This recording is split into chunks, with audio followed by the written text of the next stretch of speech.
Welcome to Trending in Education. Mike Palmer here. Very excited to be joined today by Glenn Albright. Glenn is the co-founder and director of research at a company called Kognito, doing really interesting work with simulations and behavioral sciences, behavioral research. We're going to be talking more to Glenn about that. But before we get into any of that, Glenn, welcome to Trending in Education. Thank you so much, Michael. Glad to be here. To begin, as a rite of initiation, we always like to hear our guests' origin stories, what got them to this point in their professional life. Can you share that with us?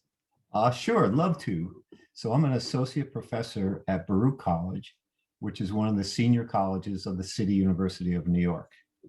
And one of the courses that I taught way back in the late 1990s was a course called The Psychology of the Internet. And we always get very talented students, and very often in this case, I got students that knew a lot more than me about some of the aspects of the internet. So we got together and started to talk about the potential of using simulations to help people to learn, and put together a business proposal. That is, the students put together a business proposal and submitted it to Baruch's entrepreneurship competition. Mm-hmm.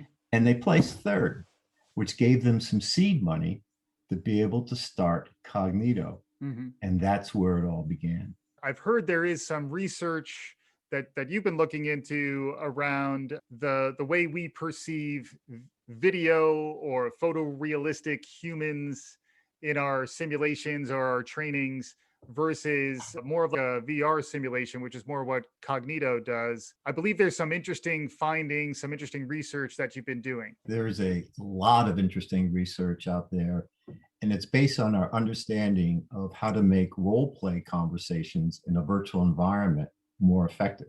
Uh-huh. When you and I role play with a virtual character, and this character is coded with emotions and memory and personality, and we'll react like a real person, okay? So we have a tendency to feel less judged.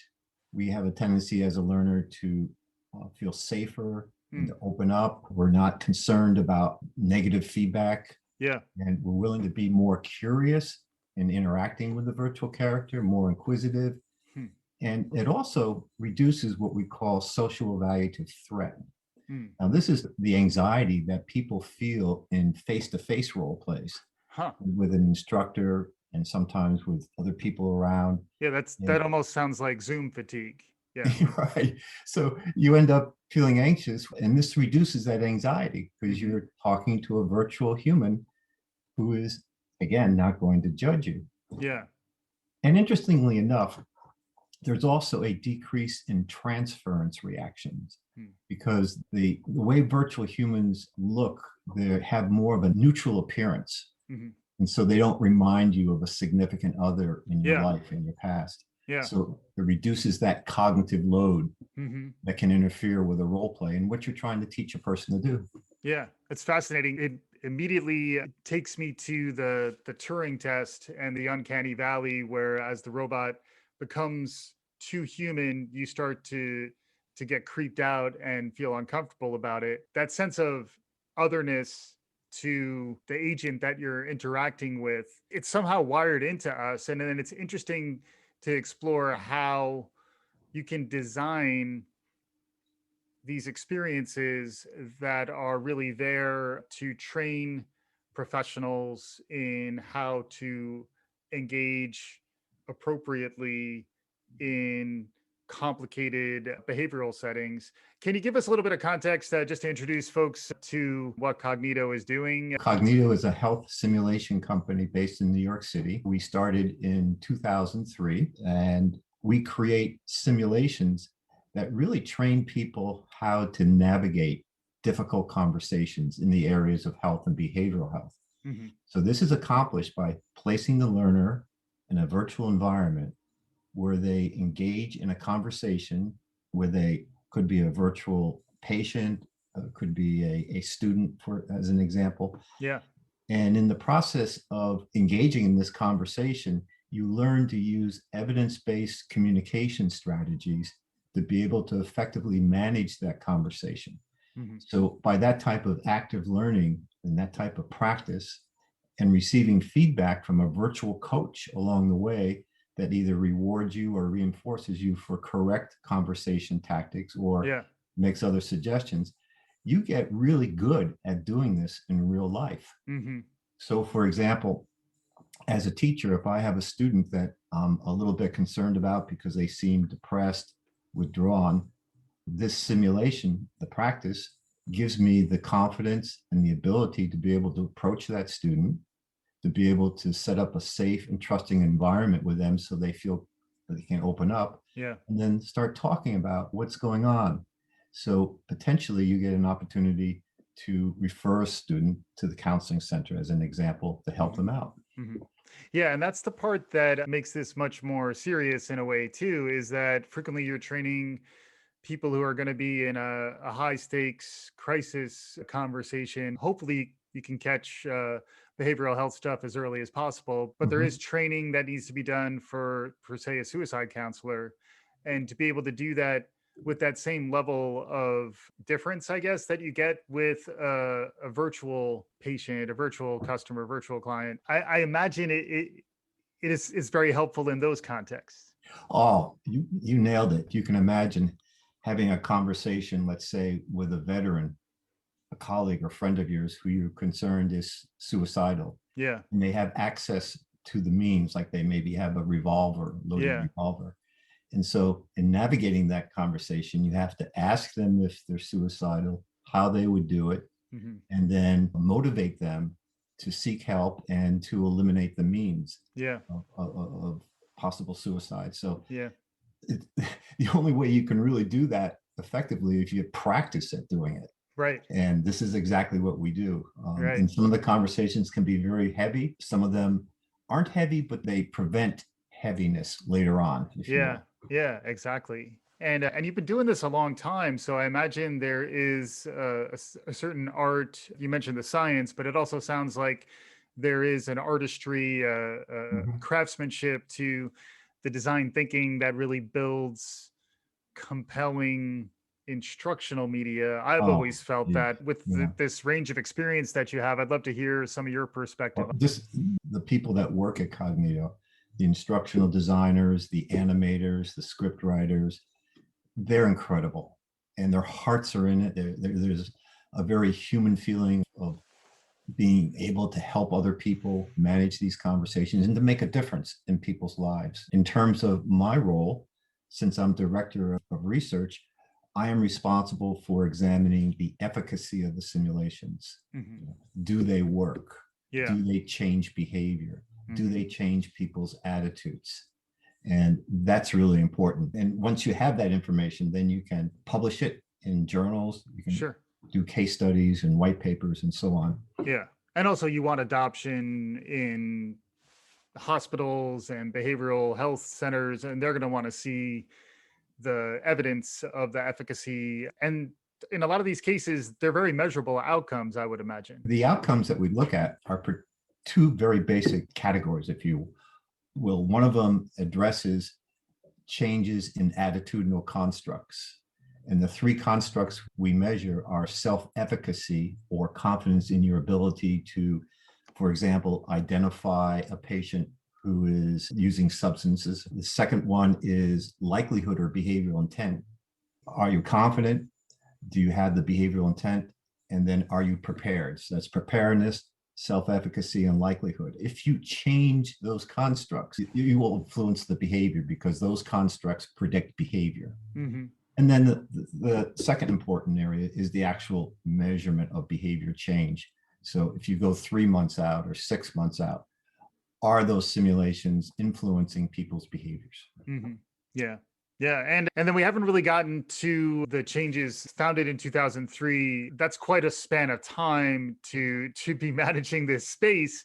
But fast forward to 2019 into 2020, that was one universe that we lived in.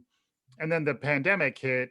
And one of the areas that I really wanted to get into with you is what's it been like leading an organization like Kognito in such a transformative year where everyone was immediately forced online and then also faced with Mhm. unprecedented trauma and psychological stress. What a place to be and to make a difference. We know the pandemic has created a mental health tsunami.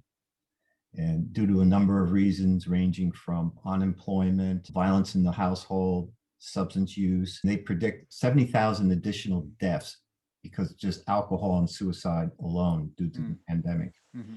So you have a tremendous increase in anxiety disorders, depression. The whole gamut is having a tremendous impact on mental health.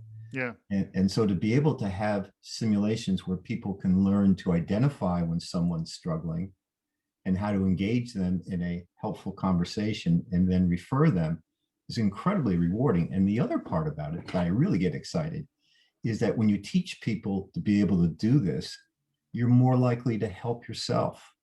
You're more likely to identify, hey, I have a problem and I know what to do. And that's incredibly important because it helps us to address the stigma that's associated with substance use, mental health, et cetera. Yeah. Among the many awakenings around the transformative year that we've been through, the stigma around mental illness seems to be less strong perhaps than it was prior to the pandemic. I think there is more shared understanding of just the challenges that we're all facing. Everyone was suddenly confronted with these serious life challenges in some way, shape, or form. And I think that was an opportunity for us to become a little more reflective. Do you have to now somehow incorporate this transformative, meaning rich year that we've been living in into your simulations to help connect it to what people are feeling? Yeah, in terms of dealing with the different crises that are evolving and having simulations that address that, yes. So for example, we have simulations for pre-K 12 on trauma-informed teaching, how teachers can pick up trauma in students, how they handle it, how can they engage in what we've referred to as social emotional learning to create an environment that facilitates mental health and reduces stigma. We have simulations that are addressing diversity and inclusion, sexual misconduct prevention, simulations for veterans and active duty to help prevent suicide and address psychological distress before it becomes out of hand. So there's a whole bunch more. And a lot of this is driven by the needs that we're identifying and trying to meet those needs. And then is there a relatively fast cycle time on the turnaround? Because it had to have been a very difficult year, for example, to be standing up the diversity and equity stuff in light of George Floyd and Black Lives Matter, when you're still transitioning out of your office into working remotely. I'm getting more work now from my home than I was when I was in the office. It's incredible. And all of our team have, as you might imagine, a very large number of meetings, very cohesive, and a very efficient way of turnaround time in either modifying existing simulations to meet a need or creating new ones. And a new one, depending on the number of conversations and its complexity, can be anywhere from 4 months to 8 months from start to finish, which is pretty fast when you're leveraging the type of technology and the proprietary software we have to facilitate the authoring tool. Yeah. What about platforms like Immersion that I've heard a bit about, which is more, they're live actors on the other side of the virtual experience. Do you have any perspective on the differences? Because that's another space that is interesting and I've heard people talk about. I do. And what comes to my mind is the fidelity of the learning experience. When you're doing a simulation, each learner can have a different experience in the conversation based on their conversation tactics. And the virtual character will respond based on the input of nationally recognized subject matter experts, end users, beta testing. So they have very high fidelity that are culturally sensitive, won't fatigue, they don't age. You can replay it, start over again and again. It has advantages that other types of training don't have. Yeah, that makes sense around the implementation fidelity. And also, I just started, I'm not done with the book, but Daniel Kahneman has a new book out called Noise, where he talks about how frequently human powered systems have more noise in that it's more arbitrary what you'll actually get depending on the human that you're interacting with. So, as much as I'm an advocate of the live interactivity and that ultimately when it's go time, the Mhm. behavioral experience is live, but it is interesting to think about it. In many ways, these virtual components are better than live. Yes. And Yes. that's surprising, but it makes sense. Yeah, exactly. It's Yeah. it's it's amazing when you think about it. Yeah. So, what about the advent of this generation of virtual reality? Are you noticing changes in the perception of doing this through a simulation? Are you finding that people are more open to understanding how simulations might make sense just because more people have ready access to them? The platforms certainly are more diversified in delivery, where you can get it on mobile devices and so on. Also, in terms of the development of the characters, there's more attention played towards body movements, body language, facial expressions, Yeah. intonations of speech, all making it a little bit more real, but not hitting that uncanny valley that you were mentioning earlier. Yeah.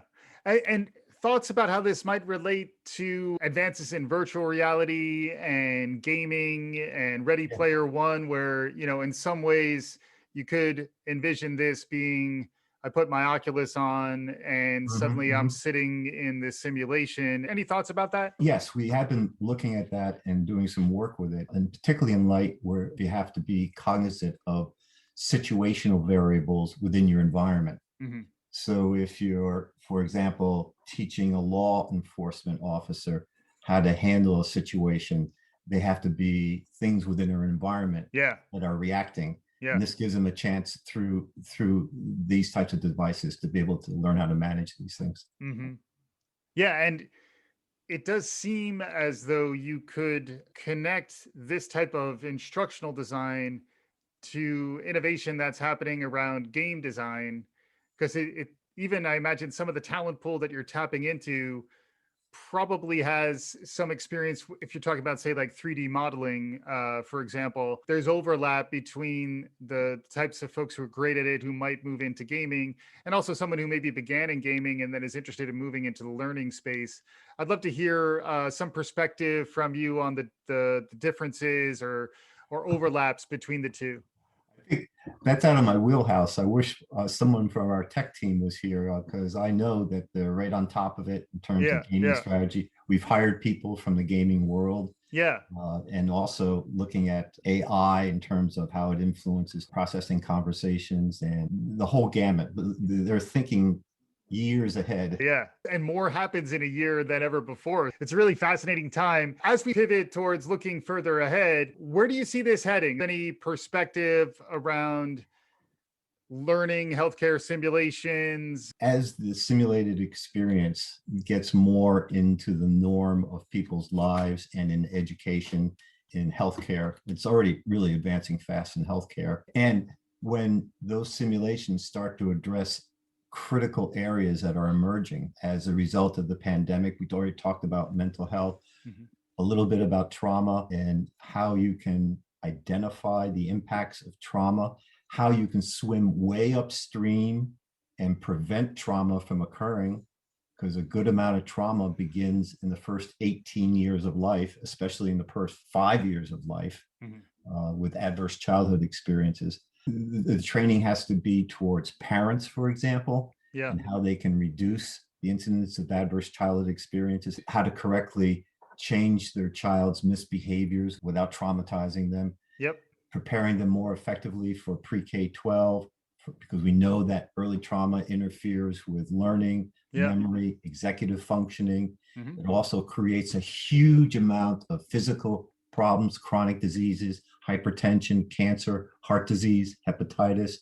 So it's all coming from experiences that you've had the first 18 years of life. Yeah. Using this technology to psychoeducate people, Yeah. and that's sometimes pretty tough because you've got to change people's attitudes. And then, especially too, in terms of correcting a child's misbehaviors, because you and I, we have a tendency to correct our child's misbehaviors the way that our parents corrected our behaviors. So if you had a parent who, for example, hit you really hard and left marks, you'll have a tendency of wanting to do that. So how do you put that in check? How do you identify your feelings and then not act out on them? How do you teach the child to identify their feelings and act appropriately? Yeah. How to generate empathy within children, and how to navigate relationships and how to problem solve, all comes very early in life. And then you're stopping all these problems, both mental health problems and physical problems that are occurring later on that are costing billions and billions of dollars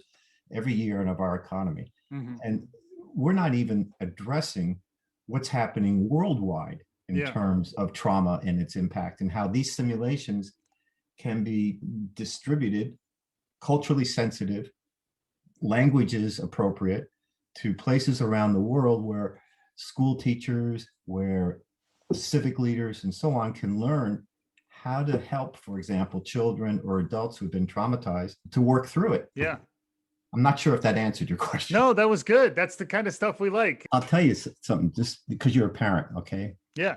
These adverse childhood experiences, okay, before COVID came around, they were considered the number one public health concern because they create so much problems later on. Downstream. That makes sense. Yeah. And you know what, worldwide, what the most traumatizing event that's going to evolve? Water shortage. So you're going to have masses of populations moving, huge amounts of conflict as a result of that, and trauma. So what can we do about that?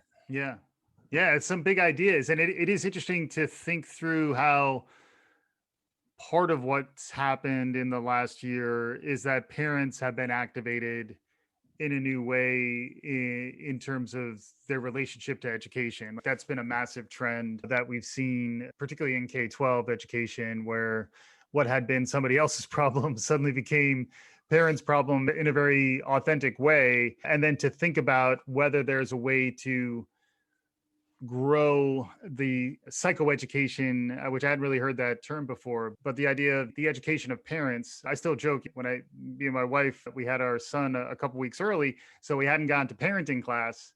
And we kept on telling the nurses and the folks who were the doctors, hang on, we're not ready to go so fast. We haven't had our parenting class yet. But if you think about how brief that is, and then it's gone, and then you're at home with your kid, and hopefully you have the wherewithal. Hopefully you're there with your partner and you're able to get it together. But it's a very difficult time in your life. And then if you add on top of that some profound distress, whether it is a water shortage or a public health emergency like what we've just been going through, it is a really interesting time to think about the readiness of folks to lean into this type of simulation-based education. Can you talk a bit about that? How widely adopted is simulation-based education, and what level of interest you've seen over the years? It's growing. We have over 1.5 million users, especially if it's supported by research, if it's evidence-based, if it's able to meet randomized controlled studies criteria. And the funding agencies for healthcare or higher education or K-12 really mandate that a simulation does work. And are you going to measure its impact at your hospital or facility or institution or whatever?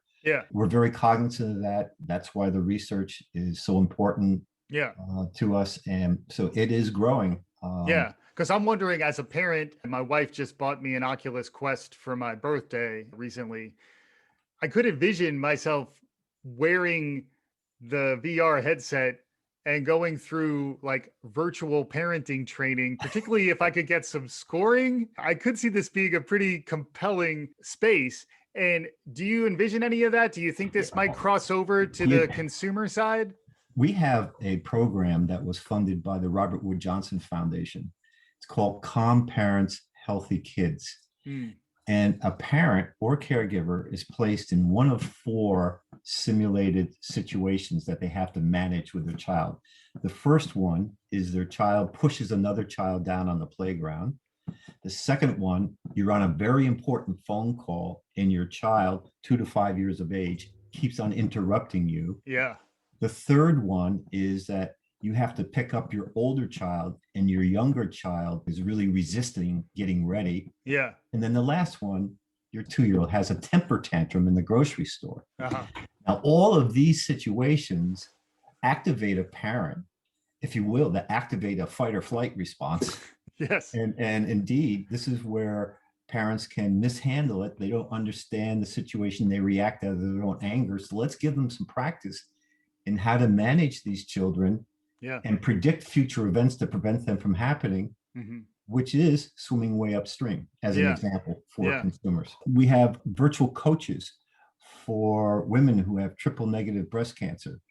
You're in a virtual conversation where this virtual character is answering all the critical questions that you have for the purpose of getting you into treatment and saving your life. Same thing, virtual coaches for helping pediatricians to talk to obese children and their parent. Yeah. Because obesity is a tremendous problem. They're coaches as well as virtual conversations. Yeah. Telemedicine, telehealth is another thing that has had a fresh iteration of late. Everyone's thinking about it in new ways. Are there places where you could see the virtual agent perform some of the lower level healthcare interactions with patients? Oh, yeah. Yeah, absolutely. The exciting things on the frontier to have them be able to effectively do that. Yeah.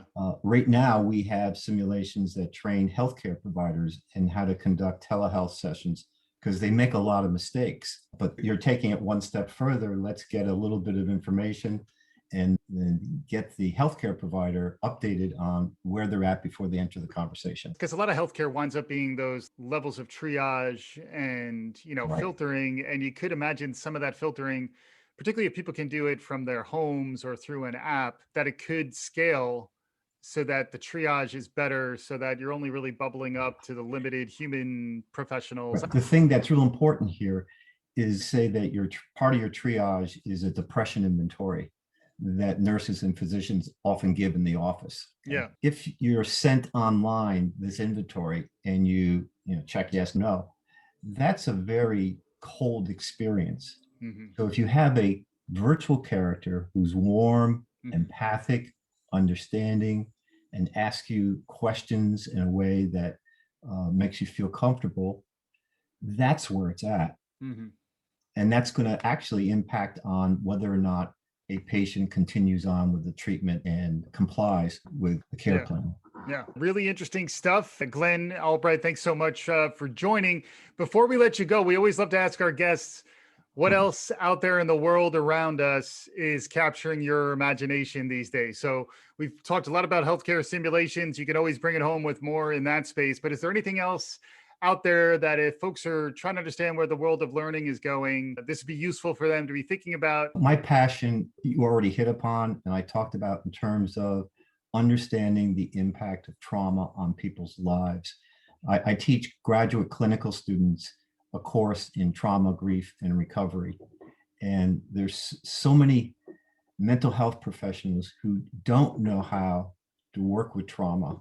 And so my passion and interest is to arm healthcare providers, mental health care providers, with the type of experience and information to be able to, really help people who've been traumatized.